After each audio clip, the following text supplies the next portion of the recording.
ವಿದ್ಯಾರ್ಥಿಗಳಿಗೆ ಉಚಿತ bus pass ಆದೇಶವನ್ನ ಹೊರಡಿಸಲಾಗಿದ್ದು ರಾಜ್ಯ ಸರ್ಕಾರದಿಂದ ಉಚಿತ ಬಸ್ ಪಾಸ್ಗೆ ಗೈಡ್ಲೈನ್ಸ್ ಅನ್ನು ಕೂಡ ಬಿಡುಗಡೆ ಮಾಡಲಾಗಿದೆ. ಹಾಲಿ ನಿಯಮಾವಳಿಗಳನ್ನು ಪಾಲಿಸುವಂತೆ ಸೂಚಿಸಲಾಗಿದೆ. ಸೇವಾ ಸಿಂಧು ಪೋರ್ಟಲ್ನಲ್ಲಿ ಅರ್ಜಿ ಸಲ್ಲಿಕೆಗೆ ಅವಕಾಶವನ್ನ ನೀಡಲಾಗಿದೆ. ಒಟ್ಟಾರೆಯಾಗಿ ಬಸ್ ಪಾಸ್ ಆದೇಶಕ್ಕೆ ಈಗಾಗಲೇ ಸಹಿಯನ್ನು ಕೂಡ ಹಾಕಲಾಗಿದ್ದು ಇದೇ ವಿಚಾರಕ್ಕೆ ಸಂಬಂಧಪಟ್ಟಂತೆ ಮಾರ್ಗಸೂಚಿಗಳನ್ನು ಕೂಡ ಸರ್ಕಾರ ಬಿಡುಗಡೆ ಮಾಡಿದೆ. ಆಧಾರ್ ಕಾರ್ಡ್, ಶಾಲಾ ಕಾಲೇಜ್ ಐಡಿ ಕಾರ್ಡ್ ಕಡ್ಡಾಯ ಆಗಿರುತ್ತೆ. ಒಟ್ಟಾರೆಯಾಗಿ 2026-27ನೇ ಶೈಕ್ಷಣಿಕ ಸಾಲಿನಲ್ಲಿ ಕರ್ನಾಟಕ ಸರ್ಕಾರವು ಎಲ್ಲಾ ವಿದ್ಯಾರ್ಥಿಗಳಿಗೆ ಉಚಿತ ಬಸ್ ಪಾಸ್ ಸೌಲಭ್ಯವನ್ನ ನೀಡ್ತಾ ಇದ್ದು ಈಗ ಬಸ್ ಪಾಸ್ ಆದೇಶಕ್ಕೆ ಸಹಿಯನ್ನು ಕೂಡ ಹಾಕಲಾಗಿದೆ. ರಾಜ್ಯ ಸರ್ಕಾರದಿಂದ ಗೈಡ್ಲೈನ್ಸ್ ಬಿಡುಗಡೆ ಮಾಡಲಾಗಿದೆ. ಹಾಲಿ ನಿಯಮಾವಳಿಗಳನ್ನೇ ಪಾಲಿಸುವಂತೆ ಸೂಚನೆಯನ್ನು ಕೂಡ ನೀಡಲಾಗಿದ್ದು ಸೇವಾ ಸಿಂಧು ಪೋರ್ಟಲ್ನಲ್ಲಿ ಅರ್ಜಿ ಸಲ್ಲಿಕೆಗೆ ಅವಕಾಶವನ್ನು ಕೂಡ ನೀಡಲಾಗಿದೆ. ಒಟ್ಟಾರೆಯಾಗಿ 2026-27ನೇ ಶೈಕ್ಷಣಿಕ ಸಾಲಿನಲ್ಲಿ ಕರ್ನಾಟಕ ಸರ್ಕಾರವು ಎಲ್ಲಾ ವಿದ್ಯಾರ್ಥಿಗಳಿಗೆ ಉಚಿತ ಬಸ್ ಪಾಸ್ ಅನ್ನ ನೀಡುವ ಸೌಲಭ್ಯವನ್ನ ನೀಡ್ತಾ ಇದ್ದು ಒಟ್ಟಾರೆಯಾಗಿ ಉಚಿತ ಬಸ್ ಪಾಸ್ಗೆ ಏನೆಲ್ಲ ಮಾರ್ಗಸೂಚಿಗಳನ್ನ ಬಿಡುಗಡೆ ಮಾಡಿದೆ ಅನ್ನೋದನ್ನ ನೋಡ್ತಾ ಹೋಗೋದಾದ್ರೆ ಸೇವಾ ಸಿಂಧು ಪೋರ್ಟಲ್ ಮೂಲಕ ಅರ್ಜಿಯನ್ನ ವಿದ್ಯಾರ್ಥಿಗಳು ಸಲ್ಲಿಕೆ ಮಾಡಬಹುದು. ಈಗಾಗಲೇ ವಿತರಿಸಿರುವ ಪಾಸ್ ಹಣವನ್ನ ವಾಪಸ್ಸನ್ನು ಕೂಡ ಕೊಡಲಾಗುತ್ತೆ. 15 ದಿನದೊಳಗೆ ಅಂದ್ರೆ ಈಗ 15 ದಿನದೊಳಗೆ ಪಡೆದಿರುವ ಶುಲ್ಕವನ್ನ ಮರುಪಾವತಿಯನ್ನು ಕೂಡ ಸರ್ಕಾರ ಮಾಡುತ್ತೆ.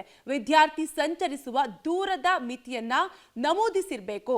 ರಾಜ್ಯದೊಳಗೆ ವ್ಯಾಸಂಗ ಮಾಡ್ತಿರುವ ವಿದ್ಯಾರ್ಥಿಗಳಿಗೆ ಈ ಆದೇಶ ಅನ್ವಯವಾಗುತ್ತೆ.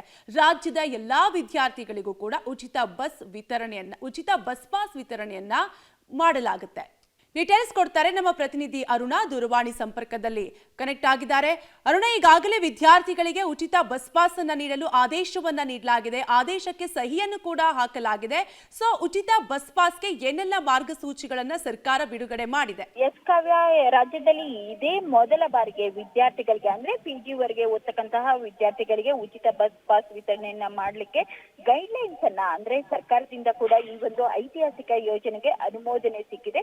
ಈ ಬಗ್ಗೆ ಸರ್ಕಾರದ ಸಾರಿಗೆ ಇಲಾಖೆಯ ಕಾರ್ಯದರ್ಶಿ ಕೂಡ ಒಂದು ಆದೇಶವನ್ನ ಕೂಡ ಹೊರಡಿಸಿದ್ದಾರೆ. ಪ್ರಮುಖವಾಗಿ ಕೆಲವೊಂದಿಷ್ಟು ಮಾನದಂಡಗಳನ್ನ ಕೂಡ ವಿದ್ಯಾರ್ಥಿಗಳು ಬಸ್ ಪಾಸ್ ಅನ್ನ ಪಡ್ಲಿಕ್ಕೂ ಕೂಡ ಅಗತ್ಯವಾಗಿ ನೀಡಬೇಕು ಎನ್ನುವಂತಹ ಮಾಹಿತಿಯನ್ನ, ಷರತ್ತುಗಳನ್ನ ಕೂಡ ನೀಡಲಾಗಿದೆ.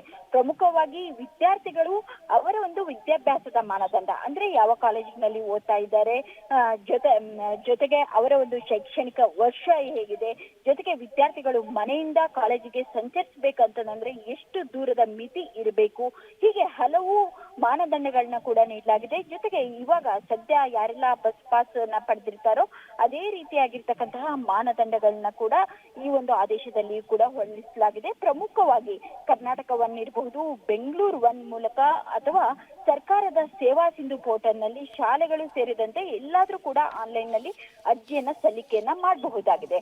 ನಾಳೆ ಬೆಳಿಗ್ಗೆಯಿಂದಲೇ ಈ ಒಂದು ಫಾರ್ಮೆಟ್ ಕೂಡ ಈ ಒಂದು ಸಾಫ್ಟ್ವೇರ್ ನಲ್ಲಿ ಕೂಡ ಇನ್ಕ್ಲೂಡ್ ಆಗುತ್ತೆ. ಹೀಗಾಗಿ ವಿದ್ಯಾರ್ಥಿಗಳು ಕೂಡ ಅಪ್ಲಿಕೇಶನ್ ಅನ್ನ ಹಾಕಬಹುದಾಗಿದೆ. ಕಾವ್ಯ, ಥ್ಯಾಂಕ್ ಯು ಅರುಣ ಡೀಟೇಲ್ಸ್ಗಾಗಿ.